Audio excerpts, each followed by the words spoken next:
finally the moment we have all been waiting for, and that is our lesson on how to solve equations that have exponentials and logarithmic functions in them. So these are going to be super useful when we think about those application problems that we've been working with, that we now have the ability to solve for that time t up in the exponent. And then with logarithms, some common applications of those involve the Richter scale for the intensity of an earthquake. And we also have one with, or we had one with test scores in the human memory model from a few videos ago. So we'll be able to use a little more algebra to solve these equations. All right, so before we get started on that, I want you to take a minute and I want you to solve each of the following for x. Hopefully these ones go okay. Pause your video, let me know what you get for x for each one of these. Using subtraction and then addition, division and then multiplication, cubed root and then cubing, tangent inverse and then tangent, we can go through and we can isolate x in each one of these situations. So check over your answers, see how they came out. These tangent ones, sorry, you might have a little bit different numbers depending on if you were in radian mode or degree mode. Because there is no degree bubble, okay, we're going to assume, there's no degree bubble there, we're going to assume that we should be measuring in radians. So these are your first two answers if you did things with radians. These would be your answers if you were in degree mode when you were evaluating those x values.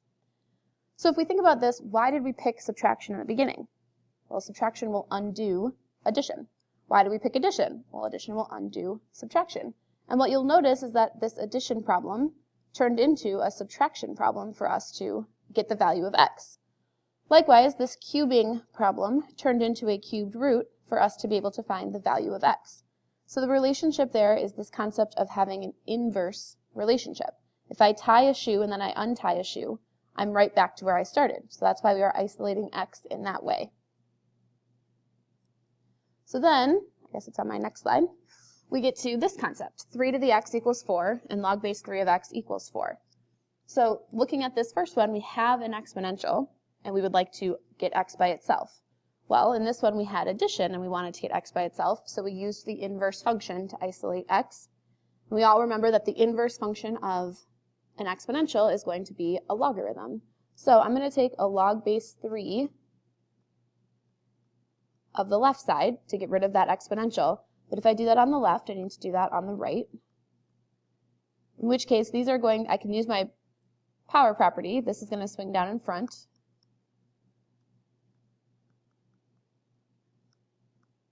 Well, log 3 of 3 says 3 to what power gives me 3? Well, that's just going to be 1. So now I have x times 1 equals log 3 of 4, which means that x equals log 3 of 4. In your calculator then, you can do that with your change of base. I'm going to choose the natural log. So the natural log of 4 divided by the natural log of that number that's in the base or the basement. And I end up with x equals 1.262. Now, thinking about reasonableness, we know 3 to the first power is going to be 3. We know 3 to the second power is going to be 9. So it makes sense that 3 to the somewhere in between 1 and 2 is going to get us to 4. So in this next one, I have a logarithm. So just like having a multiplication problem, I use division to solve it. So here I'm going to use the concept of an exponent to solve it. I'm going to start by rewriting this as an exponential expression equal to another exponential expression. So I haven't changed anything, because what I've done to one side, I've done to the other. Well, now 3 to the log base 3, because of our inverse operations, those are going to cancel. And I get x equals 3 to the 4th. 3 to the 4th, 3 times 3 is 9, times 3 is 27, times 3 is going to be 81. All right, so we're using this concept of an inverse to help us solve. Remember that these things are true, right? If a to the x equals a to the y, then x is equal to y. That's our type of situation we had here, right? Log base 3 of x equals 4, because they're both in the exponent of the same base. Also, if log x equals log y, then x is equal to y. We also have these relationships that are going to cancel out for us. So some options for solving. I'm going to start by talking about logarithms. I'm going to say it's strategic to write as a single log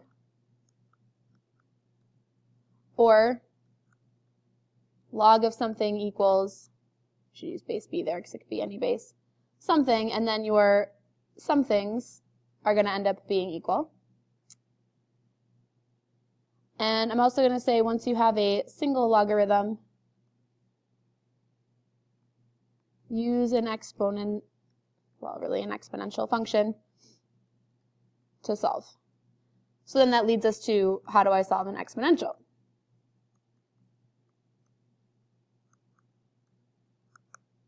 There's a lot of different ways for this, and depending on the given problem, you might approach it a little bit differently.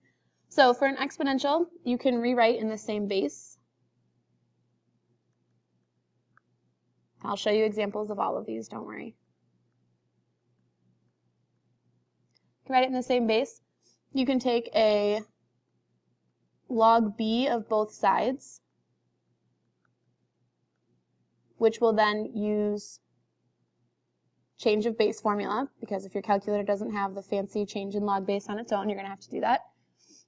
Or you can take a log or ln of both sides. Okay? Now, please note this is after the log is isolated and after the exponential is isolated, which again, I'll show you some examples of what I mean by that.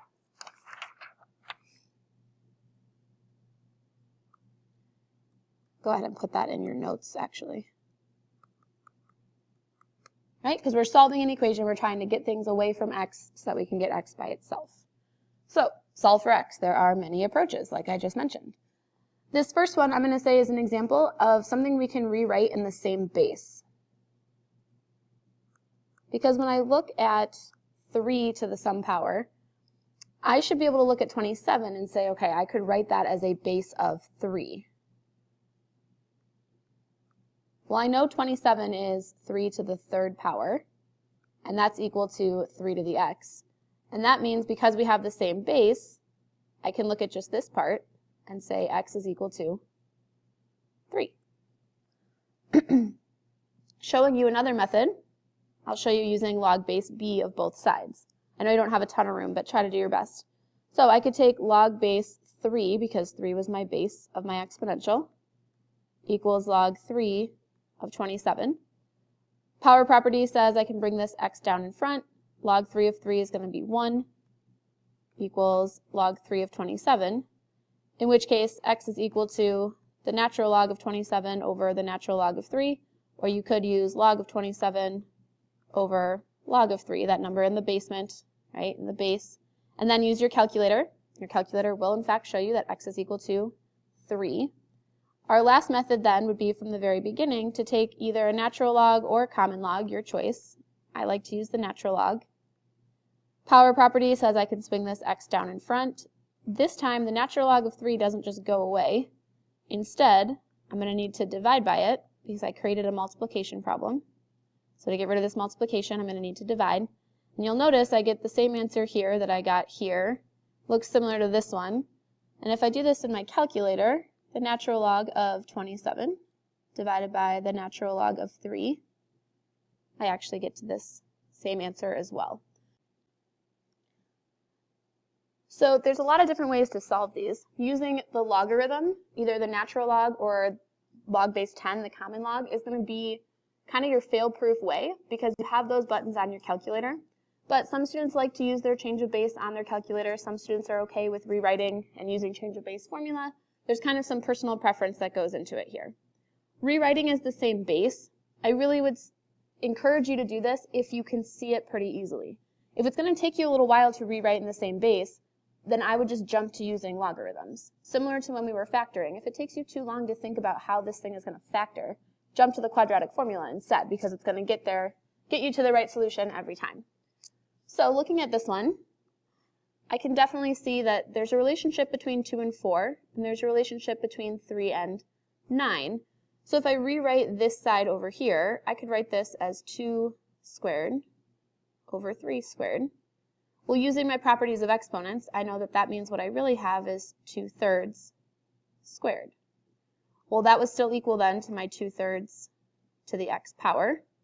And now because I have the same base, I can look just at my exponents. X is going to be equal to 2. This next one, e to the x equals 4. I don't really know how I'm going to rewrite 4 as a base of 2.718 as an irrational number. That seems pretty ridiculous to me. I only choose to use a logarithm. Specifically, I'm going to choose the natural log because that is the base of my exponential, but also natural logs will always work. What I do to one side, I got to do to the other. Power property, swing this down in front. Natural log of e, or equal to the natural log of 4. Well, the natural log of e says e to what power gives me e. That's just going to be 1, which means that x is equal to the natural log of 4. This is a perfectly okay answer. If you would like to have a decimal, you can do the natural log of 4. We get 1.387. Which, again, if you think about e to the first being 2.718-ish, e squared is going to be somewhere in between 4 and 9. 2 squared is going to be 4, and 3 squared is going to be 9, and e is somewhere in between there. You kind of use your number sense to get a feel for if your answer is reasonable. All right, so on the last 3 problems, our exponential was always isolated. So here we might have to do a little bit work first to get our exponential or our logarithm as a single item that we are solving for. So for this first one, we can do that a couple of ways. We can use our log properties. This is going to be the natural log of x over 5 is going to be equal to 0. Well, then to get that natural log to go away, I'm going to rewrite as an exponential. These are going to cancel. I get x over 5 equals 1, which means that x is equal to 5. Another way I could have done that is move that natural log of 5 to the other side. Well, now because I have a log of that something equals log of something, and we've got the same base, that means x must be equal to 5. So there's kind of 2 approaches to that one. This one, if I rewrite using an exponential, I'm going to use a 5 for my base. Those are going to cancel. We get x equals 5 to the negative third. Well, using my properties of exponents, that means x is equal to 1 over 5 to the third, because this negative sign is going to push to the denominator, which means I get x equals 1 over 125. All right, so here we've got to isolate this exponential part first. So I'm going to divide both sides by 2. So now I'm just solving an exponential. It's kind of like isolating your operation to make sure you're doing one thing at a time. Well, I can't really rewrite 16 as a base of 5, so I'm going to choose to take the natural log of both sides. Power property. Oops. So then I'm going to divide natural log of 16 over the natural log of 5. Now, you could also have written log base 5 of 16 equals x, but then you would need your change of base formula anyway in order to get a decimal approximation. Again, this answer is fine, but if you want that decimal, natural log of 16 divided by the natural log of 5, we get 1.723. 5 to the first power would have been 5. 5 to the second power would have been 25. 16 is somewhere in between 5 and 25, so our exponent is somewhere in between 1 and 2. Okay, so for these two, I want you to take a minute, pause the video, and try them on your own, and then come back in just a minute, and I will explain our solutions. First thing you're going to want to do on this exponential is to isolate your 3 to the 6 minus x. So I divided both sides by 8.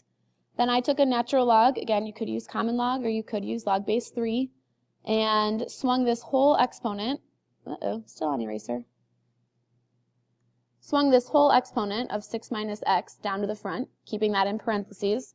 Divide both sides by natural log of 3. This is where I think it is a good idea to get a decimal, but you also could have left this as natural log of 5 over natural log of 3. Subtracted 6 divided by negative 1, x equals 4.535. Here, thinking about our logarithms, well, whatever's on the inside matches what's on the inside.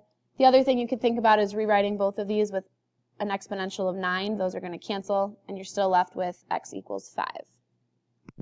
Questions for understanding? I just want to talk about the last one, about extraneous solutions.